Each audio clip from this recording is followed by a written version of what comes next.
पिता, पुत्र और पवित्र आत्मा के नाम पर आमीन। आप सबों को जय यीशु। हम लोग इन दिनों में वैवाहिक जीवन के विषय में, विवाह संस्कार के विषय में मनन चिंतन करते हुए आ रहा है।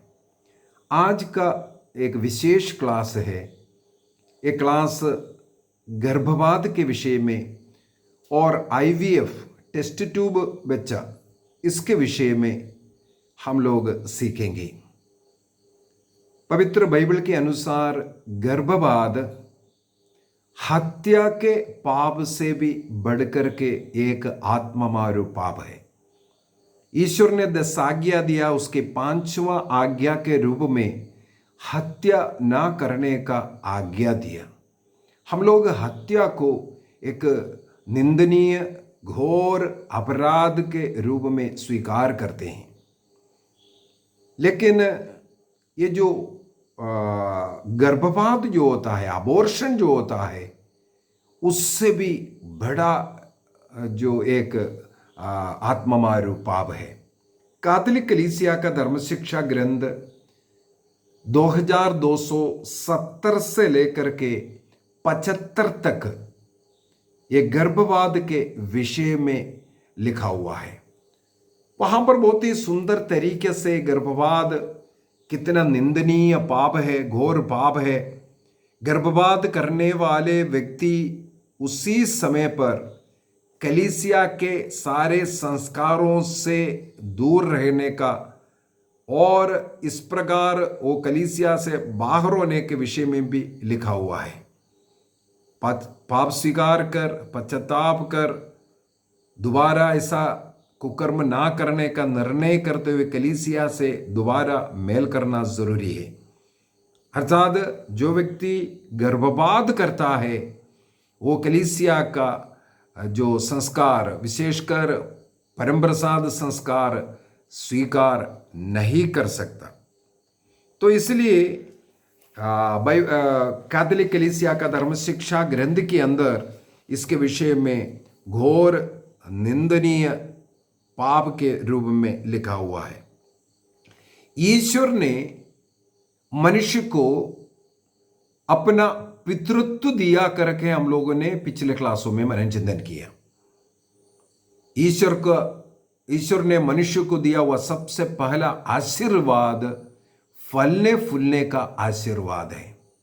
वैवाहिक जीवन के साथ जो बाइबल शुरू होता है और एक विवाह के साथ बाइबल बंद भी होता है। इस विवाह संस्कार के द्वारा ईश्वर जो सृष्टि करता है वो सृष्टि कर्म करने का और ईश्वर का वो जो पितृत्व दंपतियों को देते हुए उन्हें सृष्टि कर्म आगे बढ़ाने का अधिकार दिया है, आशीर्वाद दिया है। एक आशीर्वाद ईश्वर ने सृष्टि कर्म को आगे बढ़ाने के लिए दिया है, किसी भी सृष्टि को नष्ट करने के लिए नहीं। अपने इच्छा के अनुसार सृष्टि कर्म करेंगे ये निर्णय करने के लिए भी नहीं। अपने गर्भस्थ बच्चे को मार डालना सबसे निंदनीय अपराध के रूप में यहां पर लिखा हुआ है। कैथोलिक कलीसिया का धर्म शिक्षा ग्रंथ 2271 में लिखा हुआ है, जो जानबूझ करके जो भी व्यक्ति इस प्रकार का अपराध करता है वो आदिम कलीसिया से इसको निंदनीय पाप के रूप में रखा है। एक बच्चा नहीं चाहिए, इस विचार में बच्चा ना पैदा होने के लिए उठाने वाला कोई भी कदम या गर्भस्थ बच्चे को नष्ट करने के लिए उठाने वाला कोई भी कदम गर्भपात का, हत्या का अपराध में आता है। तो इस प्रकार का जो घृणित कार्य करने वालों के लिए कलीसिया ये कहते हैं, इस प्रकार का जो निंदनीय कार्य करता है वह साक्रमेंट ग्रहण नहीं कर सकता। केवल इतना ही नहीं, कैथोलिक कलीसिया का धर्म शिक्षा ग्रंथ 2272 2272 में लिखा है, जो व्यक्ति इसके लिए मदद करता है, चाहे नर्स हो, डॉक्टर करने वाला हो, या पति लेके जाने वाला, या सुझाव देने वाले, उसके लिए जो दवाई बेचने वाले, ये सब इस हत्या में भागीदारी है। उन सबों को उसी दंड जो है कानून नियम के अनुसार मिलना चाहिए। कैनन लो 1314 और 1323 से लेकर के 23 और 24, 1314, 1323 एंड 24 कैनन लो इस विषय में यही सिखाते हैं। उसी प्रकार कैनन लो 1398 यह सब इस घृणित कार्य का निंदा करते हैं और ऐसे लोगों के ऊपर किस प्रकार का दंड दे रहा है इस विषय में लिखा हुआ है। कैटेकिज्म ऑफ कैथोलिक चर्च 2272 के अनुसार जो लोग इस प्रकार जो जानबूझ करके जो गर्भपात करता है, वह उसी समय से गलीसिया से भ्रष्ट होता माना जाता है। गलीसिया से भ्रष्ट उन्हें माना जाता है और उन्हें उसके लिए जो कलीसिया द्वारा देने वाला दंड को, उस निंदनीय अपराध के लिए पश्चाताप करना, उसके लिए जो दंड दिया जाता है उसको उनको स्वीकार करना जरूरी है। और 2274 में लिखा है, जब एक बच्चा एक माँ के गर्भ में जन्म लेते हैं, हमें मालूम है एक बच्चा माँ के गर्भ में फेलोपियन ट्यूब में जन्म लेते हैं, तब से उसको एक मनुष्य का दर्जा, उतना ही आदर सम्मान दे करके उसका पालन पोषण करना और उसका आदर सम्मान के साथ रखना माता पिता का कर्तव्य है।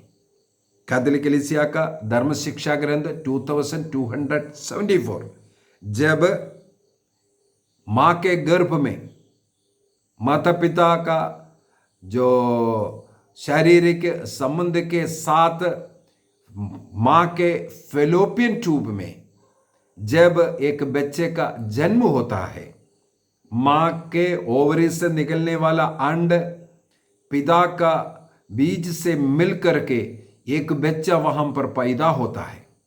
उस समय से लेकर उस बच्चे को उसका संरक्षण करना, उसका देखभाल करना और उसको प्रॉपर ये एक मनुष्य के रूप में इज्जत देना हर व्यक्ति का कर्तव्य है, दायित्व है। ये कैटेकिज्म ऑफ कैथोलिक चर्च के अंदर हमें साफ साफ बता करके दे रहा है। तो ईश्वर मनुष्य को जीवन देता है, जीवन का स्रोत ईश्वर है। ईश्वर दंपतियों के बीच में आकर्षण, लैंगिक एकता देकर वहां से एक फल उत्पन्न करने के लिए यह आकर्षण दिया है। लैंगिक आकर्षण स्त्री पुरुष में, पति पत्नी के बीच में इसलिए दिया है ताकि वहां पर वो फलदायक बने। उस फलदायक कार्य को फल ना उत्पन्न करने के लिए किसी भी प्रकार का रुकावट डालना वो पाप है। उनके संबंध के पूर्व में या उस समय पर या इसके बाद संतान न जन्म ले, संतान न हो, इसके लिए उपयोग करने वाला किसी भी चीज, कोई भी प्रकार का दवाई, कोई भी मेथड, वो निंदनीय है, अपराध है, पाप है। जो पुरुषों में करने वाला जो नसबंदी और स्त्रियों में करने वाले जो नसबंदी, जो वासेक्टमी है या ट्यूबेक्टमी है, वो भी कलीसिया मना करते हैं। कलीसिया आग्रह करती है माता पिता अपने बच्चों के अच्छे देखभाल के लिए बच्चों में सही अंतरण डाल सकता है। एक बच्चे से दूसरे बच्चे में बीच में कुछ समय का जो समय लेना वो ले सकता है। वो कैसे लेना है वो भी कलीसिया सिखाते हैं। कैथोलिक कलीसिया का धर्म शिक्षा ग्रंथ के अंदर उस विषय में लिखा हुआ है।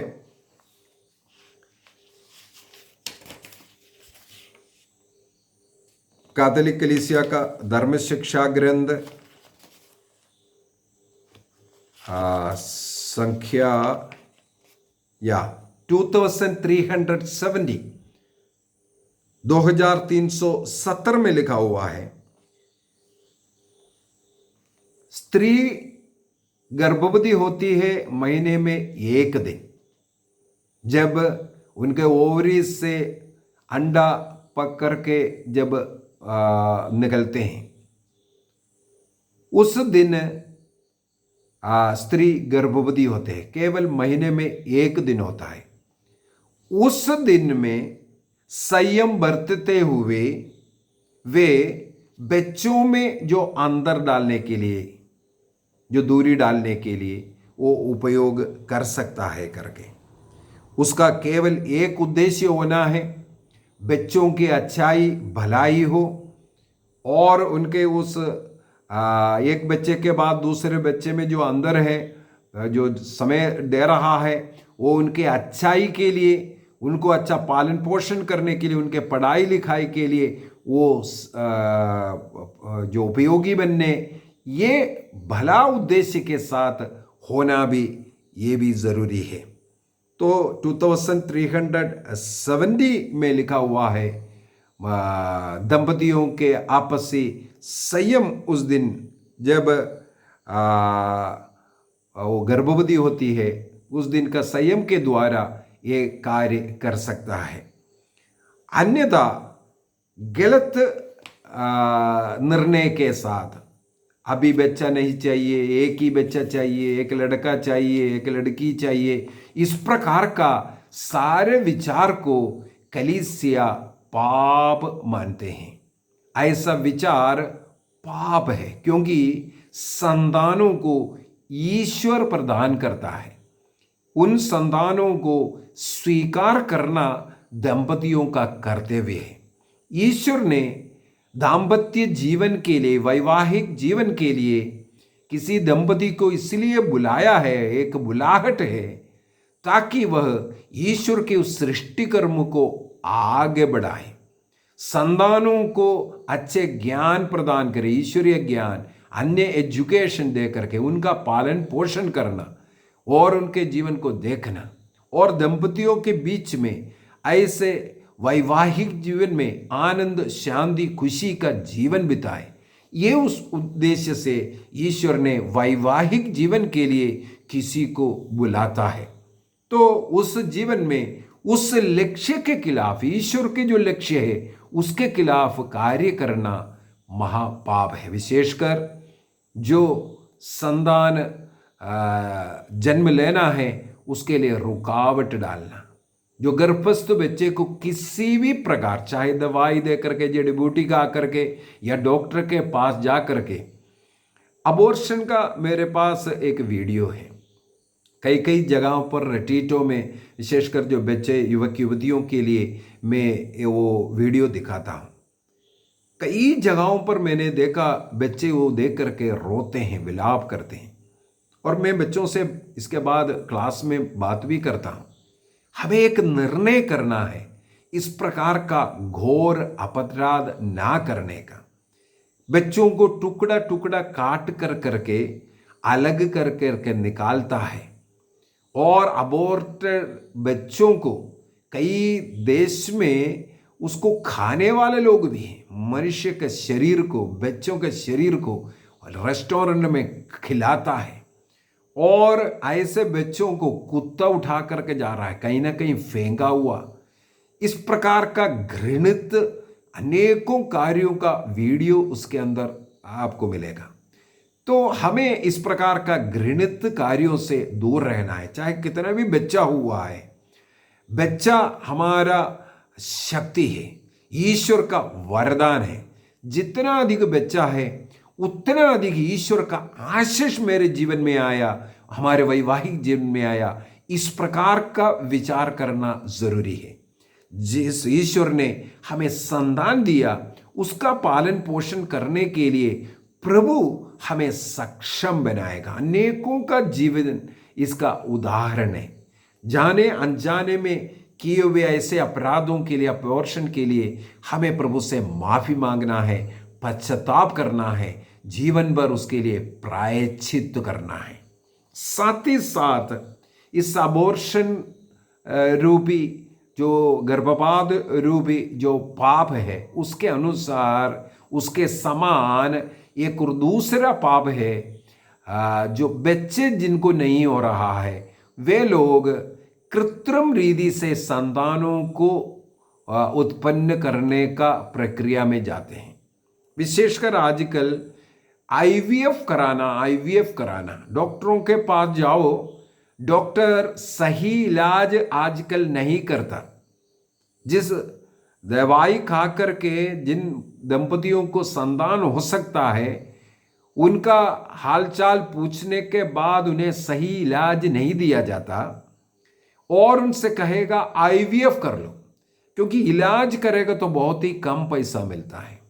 एक आईवीएफ में मैंने सुना है किसी किसी का 5 लाख 6 लाख रुपया खर्च करता है एक आईवीएफ करने के लिए। तो उनके लिए ये एक बहुत बड़ा बिजनेस है। अभी हमारे लिए ये क्यों नहीं करना? कैथोलिक कलीसिया कहते हैं आईवीएफ करना मना है। क्यों आईवीएफ करना मना है? क्योंकि इसके पीछे छिपा हुआ पाप के विषय में हम लोगों को जानकारी होना बहुत ही जरूरी है। कैथोलिक कलीसिया का धर्म शिक्षा ग्रंथ कैटेकिज्म ऑफ कैथोलिक चर्च 2276 एंड 77, 2276 और 77 में आईवीएफ के विषय में लिखा हुआ है वो ना करने का। मैंने आईवीएफ का थोड़ा सा स्टडी किया, क्यों इसको करने के लिए मना है। यदि हम उसको समझ लेगा, और जितने भी लोग आईवीएफ किए हैं उनसे भी मैंने बातचीत किया। अभी हाल ही में किसी बहन ने मुझसे संपर्क किया था, उनको संतान नहीं हो रहा है, 2-3 बार उन्होंने आईवीएफ भी किया, नहीं हो रहा है, प्रार्थना मांगा है। तब मैंने उनसे इसी बात पर चर्चा किया कि आपको मालूम है आपका साथ जो किया कार्य है उसमें बहुत बड़ा पाप है। थोड़ा बहुत तो उनको मालूम था, लेकिन कई लोग इतना सोचते नहीं। ईश्वर ने नेचुरल तरीके से, कुदरती तरीके से हर स्त्री में जब एक बच्चा जन्म लेते हैं, करीब 3 लाख कहते हैं अंडा उनके बच्चेदानी में रहता है। छोटे बच्चे जो जन्म लेते हैं वक्त, उनमें से करीब 300-400 अंडा पकता है जो मैच्योरिटी प्राप्त कर, उनको जो स्त्री जो मैच्योरिटी में आते हैं, एक अंडा, 1 महीने में 1 अंडा, इस प्रकार वो पक्कर करके आते हैं उनके जीवन काल में। 12-13 साल से एक स्त्री में ये कार्य शुरू होता है, जिसको हम लोग मेंस्ट्रुअल पीरियड भी कहते हैं। वो उनके बच्चेदानी को गर्भधारण के लिए तैयार करने का एक प्रक्रिया है। वो कोई पाप, कोई अपवित्रता कुछ नहीं है, बल्कि इसका मतलब है उस बेटी का शरीर को ईश्वर संतान का जन्म देने के लिए उनके बच्चेदानी को तैयार करना शुरू किया। इस प्रकार का एक बेटी में महीने में 1 अंडा ओवरी से निकलता है। 2 ओवरीज रहता है बाएं साइड में और दाहिने साइड में। इस महीने में बाएं साइड का ओवरी से 1 अंडा निकला है, अगले महीने में दाहिने साइड से 1 अंडा निकलता है। ईश्वर ने नेचुरल तरीके से इनके शरीर में हार्मोन ऐसा दिया है, महीने में एक अंडा तैयार हुआ। मैंने उस महिला से पूछा, आपके शरीर से कितना अंडा डॉक्टरों ने निकाला? तो उन्होंने कहा, डॉक्टर ने कहा 25 अंडा निकाला। इसका मतलब उन्होंने 25 बच्चों को तैयार कर रहा है। अभी 25 अंडा अगर एक महीने में एक बार निकालना है, आपको मालूम होना चाहिए महीने में जब एक अंडा निकल सकता है, हार्मोन ऐसा ईश्वर ने दिया, कितना अधिक हार्मोन ट्रीटमेंट इनके शरीर में किया, तब 25 अंडा उनको पक करके तैयार होकर के मिला। पहला, वो उस स्त्री के शरीर के लिए हानिकारक है, जो उनके शरीर में नहीं करना चाहिए था, ईश्वर के नियम के विरुद्ध है। अभी उसको छोड़िए। दूसरा, ईश्वर के नियम के अनुसार पति पत्नी के लैंगिक प्रेम के द्वारा वे जो अपने को पूर्ण रूप से आदान प्रदान करता है, उस दैविक ईश्वरीय प्रेम का आदान प्रदान के द्वारा संतानों की सृष्टि होना है। उस प्रेम में संतानों की सृष्टि होना है, उस आनंद में, उस सुख में संतानों की सृष्टि होना है। हम लोग प्रज्ञा ग्रंथ बुक ऑफ विजडम चैप्टर 7 1 और 2 में इसको पढ़ते हैं। प्रज्ञा ग्रंथ अध्याय 7 वाक्य 1 और 2 में दंपतियों का इस संयम मिलन संतान के सृष्टि के लिए ईश्वर ने निश्चित किया हुआ एक कार्य है। इस टेस्ट ट्यूब प्रक्रिया के अंदर वो कार्य नहीं होता है। ईश्वर के जो निर्णय है उसके विरुद्ध में सबसे पहला ये भी जा रहा है। इसके बाद पुरुष से जो बीज निकालने का तरीका, ये भी गलत तरीका। वहां से बीज निकालकर स्त्री के अंड के साथ जो टेस्ट ट्यूब के अंदर रख करके उसको मिलाता है, उसमें जीवन, क्योंकि ईश्वर ने निर्णय किया है जब एक बीज अंडे के साथ मिल गया, वहां पर ईश्वर जीवन देने का, यह ईश्वर का कुदरती कार्य है। जब टेस्ट ट्यूब के अंदर एक अंडा एक बीज के साथ मिलाता है, वहां पर एक जीवन, एक नया जीवन आया, एक मनुष्य का जन्म हो रहा है। 25 अंडा निकाला बोला, इसका मतलब 25 टेस्ट ट्यूब के अंदर 25 बच्चों को उन्होंने सृष्टि किया। वहां पर ईश्वर का सृष्टि कर्म स्तोत्र ग्रंथ 139 139 वर्स 13 ऑनवर्स अगर पढ़ करके जाएंगे, ईश्वर देखता है एक बच्चा मां के गर्भ में कैसे जन्म लेता है, उनका हड्डियां बढ़ता हुआ, उनका शरीर बढ़ता हुआ, सब कुछ ईश्वर के नजर में है, एक मां के गर्भ में है। लेकिन यहां पर एक टेस्ट ट्यूब के अंदर उस स्त्री के बच्चेदानी के बाहर ये कार्य करवा रहा है, ये भी ईश्वर के उस नियम का विरुद्ध पाप है। वहां पर भी खत्म नहीं हुआ। वहां से इस स्त्री के बच्चेदानी में 4 5 या 6 बच्चों को वो जो जीवन आ गया है, वो टेस्ट ट्यूब से निकाल करके इनको इम्प्लांट करता है, उसके अंदर रखता है, बच्चेदानी में छोड़ता है। इसके बाद बोलेगा बेड रेस्ट लेना 2 महीने का, 2 महीने के बाद आकर के चेकअप करवाना। तो कितने बच्चे उनके बच्चेदानी में हैं? 5 बच्चे या 6 बच्चे रखा मान लो, क्योंकि 25 बच्चे तैयार बैठा हुआ है। उन बच्चों को डीप फ्रीजर में रखा जाता है, अर्थात जब ये अंडा और जो बीज मिल जाता है, एक जीवन आता है, वो 24 घंटा ऐसे रहेगा। इसके बाद उसका सेल्स बढ़ना शुरू होता है, 2 में, 4 में, 8 में, 16 में, इस प्रकार डिवाइड होते होते सेल्स डिवाइड होना शुरू करेगा। जब ये डीप फ्रीजर में इस जीवन को रखा, ये ना मरेगा, ये ना बढ़ेगा, इस प्रकार रखेगा। और देश के नियम के अनुसार इस प्रकार 5 वर्षों तक उस जीवन को रखने का अनुमति भी है। इन 5 वर्षों में क्या करता है कोई नहीं सोचता है उसके विषय में। आगे बताऊंगा। अभी इनमें से ये जो 5-6 बच्चेदानी में रख करके दिया, 2 महीने के बाद वे टेस्ट कराने के लिए आते हैं। मान लो ये 6 रखा था, 6 के 6 जिंदा है, पकड़ लिया है। इसका मतलब 2 महीने का 6 बच्चे इनके बच्चेदानी में तैयार है। अभी सरकार का अगला एक और नियम है, 2 बच्चे से ज्यादा इस आईवीएफ प्रक्रिया में एक बच्चेदानी में नहीं होना है, डॉक्टर जेल जाएगा।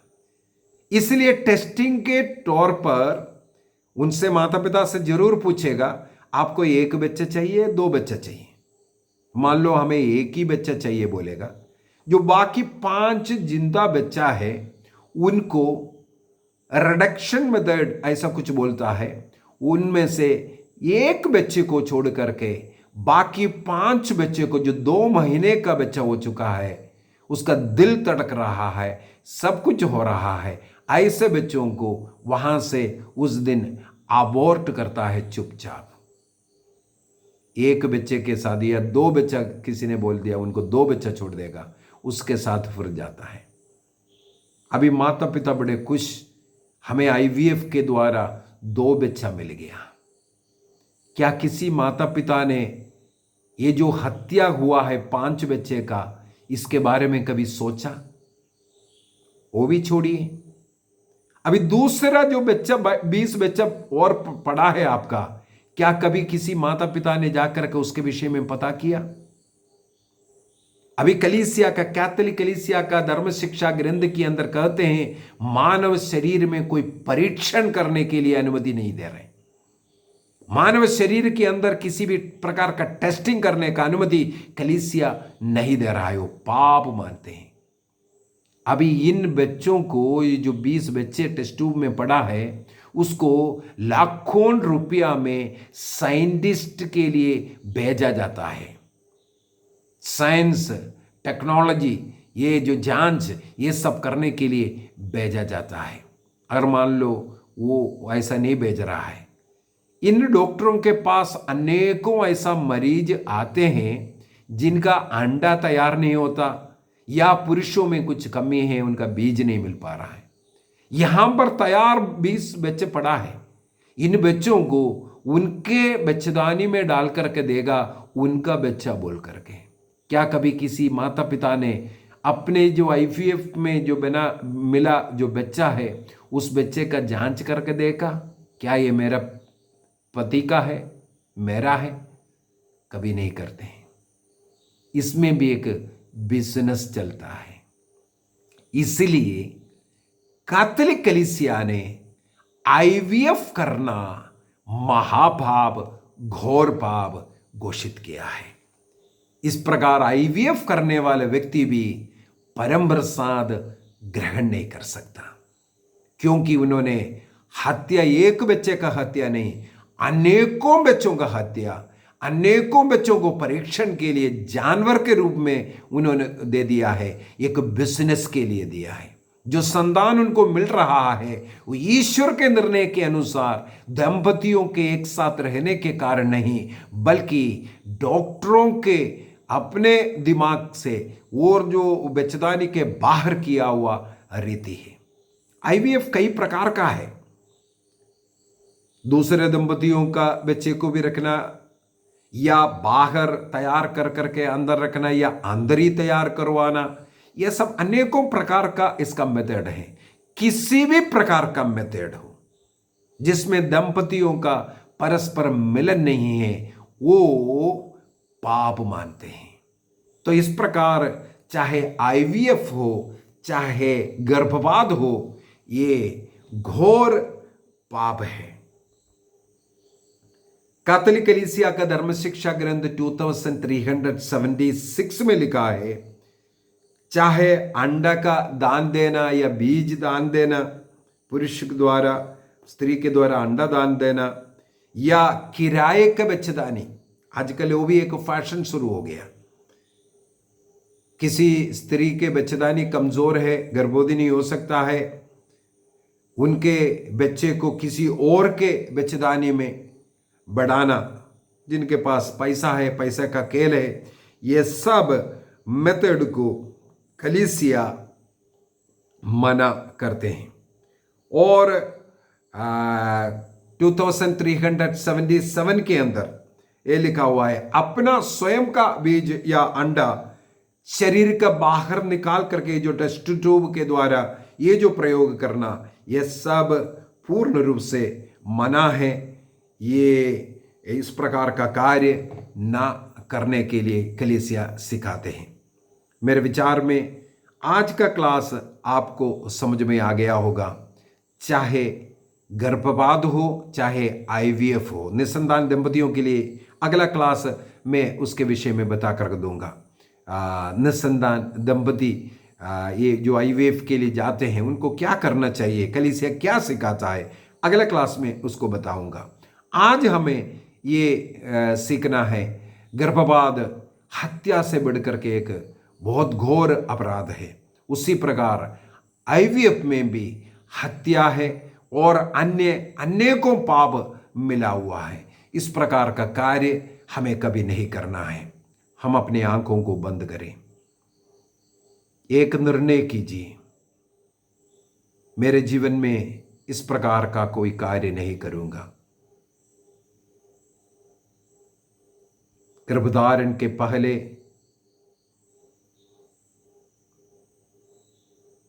किसी भी ऐसा सामग्री का इस्तेमाल नहीं करूंगा, दवाई का इस्तेमाल नहीं करूंगा। गर्भधारण ना होने के लिए जो बाधा देने वाला, गर्भधारण के लिए रुकावट डालने वाला किसी भी मेथड इस्तेमाल नहीं करूंगा। निर्णय कीजिए। जैसे समय जो एक दिन गर्भधारण होता है उस दिन संयम बरतते हुए हम लोग बच्चों में अंदर डाल सकता है। विवाह अभी हुआ है, अभी तुरंत बच्चा नहीं चाहिए, या मुझे केवल एक बच्चा चाहिए या 2 बच्चा चाहिए, ऐसा विचार भी घोर पाप है। कौन बच्चा चाहिए, कितना बच्चा चाहिए, ईश्वर का दान को हम कैसे टुकरा सकता है। ऐसे ऐसे कभी विचार किया या गर्भपात किया, उसके लिए एक अच्छा पाप स्वीकार करने का निर्णय कीजिए। उस पाप अवस्था में यदि परम प्रसाद को ग्रहण किया, उसके लिए भी प्रभु से माफी मांगे। यदि आईवीएफ किया, उसके लिए प्रभु से माफी मांगे, पाप स्वीकार करे। उसके द्वारा जो घोर पाप हुआ है उसके लिए ईश्वर से जीवन भर माफी मांगते रहें, उसके लिए प्रायश्चित करते रहें। उपवास, प्रार्थना, मिस्सा बलिदान अर्पित करना, रोगियों की सेवा करना, घर के बुजुर्गों की सेवा करना, अनाथ विधवाओं की सेवा करना, प्रायश्चित का कार्य जीवन भर करने का निर्णय करें।